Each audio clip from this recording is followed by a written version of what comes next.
안녕하세요. 반갑습니다. 비트코인 뉴스팡입니다. 3개월 만에 최대 자금 올렸다. 비트코인 다시 불장오나 라는 기사 먼저 전해드리도록 하겠습니다.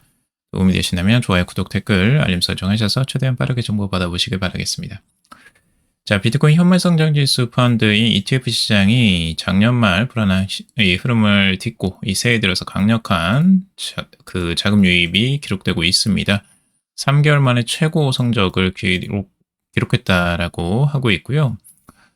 지난주 미국 비트코인 현물 ETF는 총 14억 2천만 달러의 순유입을 기록을 했습니다. 이는 직전주에 6억 8,100만 달러의 자금이 유출된 것과는 극명하게 대조된 수치죠. 2025년 10월 17일 주간 이후 약 3개월 만에 달성한 최고 실적입니다. 그리고 지난 금요일 대부분의 ETF에서 자금이 유출되는 상황에서도 이 IBIT는 유일하게 1,509만 달러의 순유입을 기록하면서 이 방어막 역할을 충분히 해주었습니다. 블랙록은 이제 지난 한 주 동안에만 무려 10억 달러에 달하는 자금을 끌어모으면서 압도적인 흡수력을 과시를 했습니다. 이더리움 현물 ETF에도 이제 4억 8천만 달러의 자금 유입이 되면서 이더리움 쪽으로도 자금 유입이 충분히 들어왔고요. 이런 자금 유입 상황들은 전체적으로 지금 시장 상황이 변하고 있다는 걸 좀 가시적으로 보여주고 있습니다. 자금 유입이 이제 이렇게 두드러지게 지금 최근에 들어온 모습들을 명확하게 볼 수가 있는데요. 이게 10월 이후로 이제 새롭게 이 전환점을 받고 있습니다. 전체적으로 약하게 유입이 됐다가 유출이 됐다가 이게 계속 반복되다가 이제 극명하게 유입이 크게 들어오는 모습들 보여주고 있죠. 이게 2025년 10월 이후에 지금 최고치를 이제 찍은 겁니다. 비트코인 ETF에 12억 달러 몰렸다. 기관 차익거래 대신 가격 베팅이라는 기사죠. 여기서도 똑같이 ETF 쪽으로 자금 유입이 충분하게 지금 들어오는 모습들을 이야기를 했었고요. 그리고 이번에 이제 비트코인이 다시 살짝 내려오는 흐름들이 나왔어요. 이제 그 이유는 이제 관세 전쟁 때문으로 결국엔 또 트럼프 때문입니다. 트럼프의 발언 한마디로 시장이 또 한번 출렁이게 됐는데요. 지금 이 도널드 트럼프 미국 대통령이 유럽산 제품 대상 관세 제도의 발표와 이 대규모 청산 물량이 겹치면서 투자 심리가 이제 급격히 위축이 단기적으로 되었습니다. 이더리움, 솔라나, XRP도 동반 약세를 기록하게 됐는데 지금 트럼프는 지난 1월 17일 덴마크와 일부 유럽 국가를 상대로 2월 1일부터 10% 관세를 부과하고 6월 1일부터는 최대 25%까지 인상할 수 있다라고 밝혔습니다. 또 프랑스, 독일, 영국 등 이 북대서양 조약기구 회원국에도 그린란드 인수협상에 협조하지 않을 경우 동일한 관세를 적용하겠다라고 이야기를 하고 있습니다. 결국에는 이 그린란드를 먹기 위해서 지금 이렇게 관세를 매기고 있는 건데요. 이 관세를 통해서 이제 굉장히 혼란이 야기되지 않을까라는 우려 섞인 움직임 때문에 지금 비트코인도 출렁임이 나왔던 것으로 볼 수가 있고, 과연 이제 미국과 유럽연합, 영국 간 체결된 이제 기존 관세 협정이 유지될지, 추가 관세가 중첩 적용될지는 아직까지는 이제 불확실한 상황이죠. 근데 이제 타코라고 해서 실제적으로 이제 처음에는 이제 이렇게 으름장을 놓다가 나중에는 이제 뒷공무니를 빼는 이 트럼프의 협상 전략이기도 하기 때문에 이거에 대해서 크게 우려하지 않는 부분들도 많이 있습니다. 결국에는 이제 불확실성은 결국에는 굳혀지게 되어 있고, 이 트럼프가 항상 이런 말로 이 시장에 불확실성을 주는 것들은 결국엔 다시 회복세를 다 보였습니다. 지금까지는. 그래서 이런 부분 단기적인 흔들림에 여러분들도 흔들리실 필요는 없을 것 같고요. 이런 부분은 좀 이제 의연하게 좀 대처를 하시면 좋을 것 같습니다. 자, 그리고 이제 비트코인의 흐름들 보더라도 실제적으로 단기적으로 고래들은 빠져나가지 않았습니다. 단기적으로 오히려 보라색 고래들은 살짝 매수세가 오히려 들어오는 모습들이 있고요. 그래서 오히려 이제 개미들, 좀 작은 투자자들이 대부분 이제 매도세로 흔들림이 크게 나온 것을 볼 수가 있고, 이제 큰 고래들, 갈색 고래나 보라색 고래들은 대부분 그냥 유지를 하고 있는 모습입니다. 여기에 크게 흔들리지 않고 있습니다. 비트코인 거래소 물량 급간 기관 주도로 20만 달러 대세 상승 진입이라는 기사고요. 최근에 이제 그 기관들의 거센 매수세가 계속해서 이어지고 있습니다. 데이터 분석 업체 크립토컨트와 글라스노드 이 데이터상 이 거래소 내 비트코인 공급량이 2017년 이후 최저 수준인 180만 BTC까지 감소를 했고요. 투자자들이 이제 자산을 거래소가 아닌 장기 보관 목적의 개별 지갑으로 이동시키면서 유동성 공급이 급격히 줄어드는 신호다라고 해석을 하고 있습니다. 그러니까 거래소에서 이제 개인 지갑으로 계속해서 옮기고 있는 거예요. 이 개인 지갑이라기보다는 이제 기관 지갑이겠죠. 그래서 이제 그런 부분들을 이제 공급량에서 많이 줄어들고 있다라고 우호적으로 보고 있는 거고, 다른 부분들은 지금 차트에 속지 마라 비트코인 하락 전환이 역대급 강세장 초입이다라고 이렇게 해석을 하는 것도 있는데요. 댄 감바데오 이 아마피 애널리스트는 자신의 유튜브 채널을 통해서 비트코인이 주봉 차트상 20주 이동평균선이 50주 이동평균선을 하회하는 현상에 대해서 과다한 공포를 가질 필요가 없다라고 주장을 하고 있어요.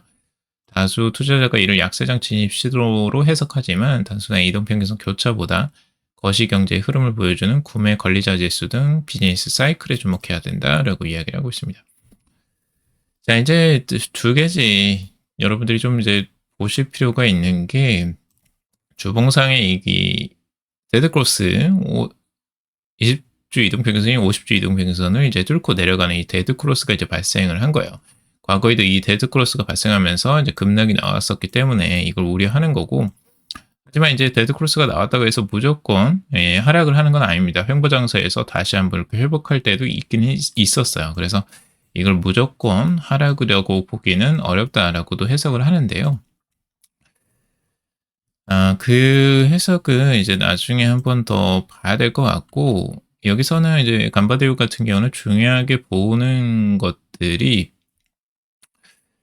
2014년과 2018년보다는 양적 기축이 종료된 직후인 2019년 조정기와 지금이 유사하다라고 보고 있어요. 그래서 2019년 당시에도 이동평균선 하락 교차가 발생했는데 이는 대세 하락의 시작이 아닌 상승장 진입 직전 일시적 횡보 구간이었다라고 이야기를 하고 있죠. 그리고 이제 알트코인과 알트코인 차트가 이더리움과 이제 알트코인 차트가 역사적으로 구매 관리 지수와 강력한 상관관계를 보였다는 점도 이제 근거를 제시하고 있어요.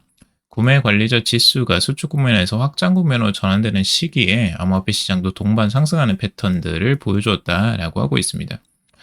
그래서 구매 관리자 지수가 이제 바닥을 다지고 반등하려는 조짐을 보이고 있어서 거시적 관점에서 이미 시장은 강세장 초입에 진입했다라고 이야기를 하고 있어요.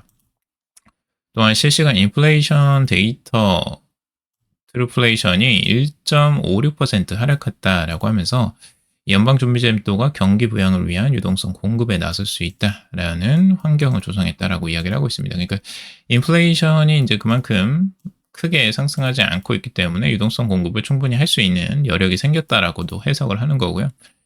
그리고 이제 중소형 지수인 러셀 2000이 신고가를 향해서 움직인다는 점. 이 러셀 2000은 신고가를 이미 돌파를 했어요. 그래서 이 부분들 때문에 이제 긍정적으로 해석을 하는 거고, 이게 이제 알트 시즌과도 연결성이 있기 때문에 이걸 긍정적으로 해석을 하고 있습니다. 과거에 알트 시즌이 왔을 때 러셀 2000이 이제 신고가를 돌파하고 급격하게 상승했던 패턴들이 있었기 때문입니다. 자, 그리고 지금 비트코인의 이제 가격 흐름들 단기적으로 좀 살펴보면요.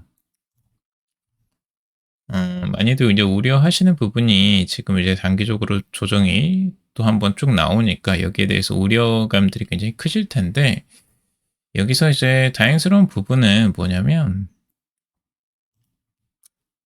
단기적으로 지금 이 하락할 때 거래량이 터져준 거예요. 이걸 조금 더 구체적으로 보면,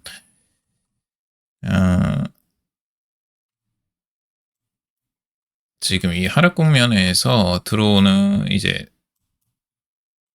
거래량들을 살펴봤을 때 거래량들이 충분히 바닥에서 다시 한번 다져주는 흐름들이 오히려 나와주고 있죠. 그래서 이런 흐름들을 이제 구체적으로 보면서 중요하게 바라볼 수가 있고, 여기서도 지금 이제 내려오는데 이 저항선의 이 바닥권에서 거래량이 같이 터져주는 모습들, 이걸 지지받는 모습들이라고 이제 보통 보거든요. 그래서 이런 부분을 이제 긍정적으로 해석을 합니다. 그래서 여러분들이 이제 시장을 어떻게 바라볼지 볼 때도 이런 부분들, 주요적인 거래량이 이제 바닥에서 터져주는 모습들은 주요적으로 지지를 한 번씩 해줄 가능성들이 높아지거든요. 그래서 이런 부분들은 좋은 부분이라고 볼 수가 있습니다. 여기서 지지를 정확하게 받고 있죠. 그래서 여기서 지지를 받고 다시 한번 올라갈 수 있다면 좋은 흐름들이 다시 한번 나올 수 있을 거고요. 이 지지선이 다시 한번 깨진다면 조정세를 추가적으로 나올 수는 있겠지만, 아무래도 전반적으로는 지금 이제 매수세가 계속해서 들어오고 있는 와중이고, 지금 보시더라도 확실하게 1월 달에 이 유입 흐름이 좀 강하게 들어오는 모습이라 단기적으로는 긍정적인 부분을 좀 기대해 봐도 되지 않을까라는 생각이 들기도 합니다.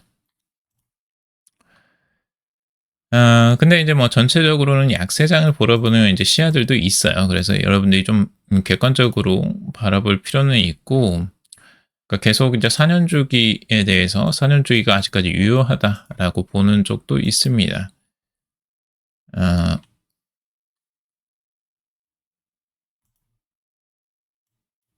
지금 비트코인 ETF 도입 이후 선물 시장 구조가 크게 바뀌었다라고 이제 분석을 하는데, 비트코인 베이시스 트레이드가 이제 붕괴되면서 선물 프리미엄이 축소됐고, 이에 차익 거래 요인이 감소되었다라고 하고 있습니다.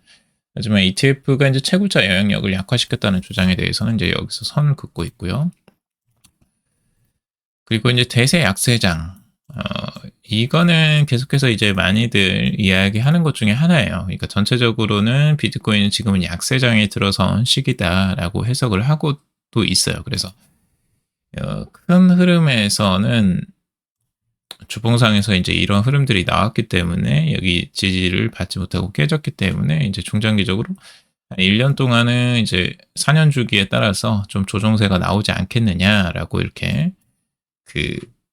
전망을 하는 부분들도 분명히 있습니다. 그래서 뭐 이제 주간 차트에서 쿠머 트위스트가 나오면서 일목균형표에서 이제 선행스팬과 선행스팬 A와 선행스팬 B가 교차하면서 이제 미래구름 방향이 반전이 되는 이런 양상들이 나와주었고, 이런 것들이 이제 조정의 실마리가 된다라고도 이야기를 하고 있어요. 그리고 이동평균선, 아까 말씀드린 이제 50주 이동평균선과 365일 이동평균선은 거의 이제 비슷한 곳인데, 이 중장기적인 지지선이 이제 한번 깨졌기 때문에 이 부분이 아무래도 약세장의 시작이 되지 않겠느냐라고 전망하는 것도 있고요. 여러 가지 사이클에 대한 이야기들을 하고 있는데, 확실히 지금은 이제 강세장의 전망보다는 1년 동안에 조금 이제 조정세를 예측하는 부분들도 꽤 많이 있습니다. 그래서 여러분들이 그건 참고적으로 보시고, 그래서 제가 항상 말씀드리는 건 이제 기준선을 항상 정하고 그걸 보자라고 말씀을 드렸습니다. 그래서 50주 이동평균선을 깨고 올라가는 이 돌파하는 흐름들이 나와준다면 다시 한번 분위기가 달라질 수 있고, 만약 여기서 저항을 맞고 내려오게 된다면 다시 한번 또 약세장으로 들어서는 흐름이 될 수 있기 때문에 그 부분을 유심히 한번 살펴보셔라 라고 항상 말씀을 드리고 있습니다. 자, 오늘 여기까지 정리해봤습니다. 여러분들 도움이 되셨길 바라고요. 도움이 되셨다면 좋아요, 구독, 댓글, 알림 설정하셔서 최대한 빠르게 정보 받아보시길 바라겠습니다. 투자에 관련된 정보들 참고사항일 뿐이고 조언이 아니니 투자하실 때 여러분들 스스로 꼭 판단하시고 결정하시기 바라겠습니다. 그럼 또 방송 들어주셔서 감사합니다.